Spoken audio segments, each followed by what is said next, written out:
Вие гледате Клуб Нюз. Десертът. Здравейте! Започваме седмицата с една новина, която ме накара да се развълнувам не само с благородната си кауза, но и защото доказа, че не бива да съдим за съдържанието по опаковката.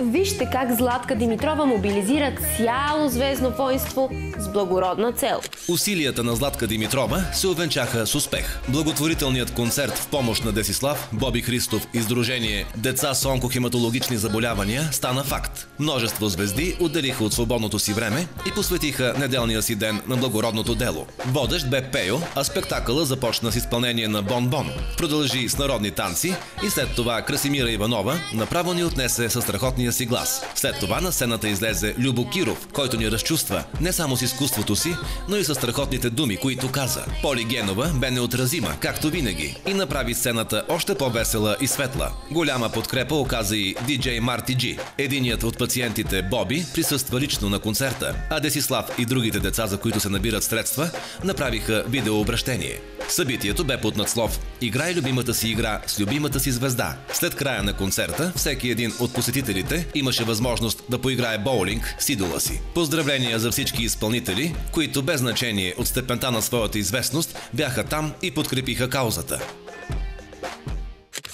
Няма как да не забележим зачестилите хубави новини с участие на бургаски творци.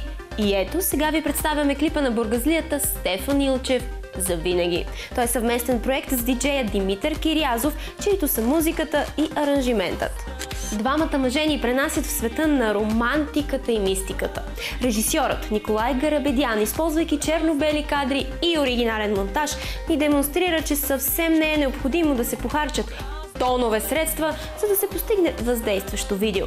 Поздравления за добрия вкус и стил!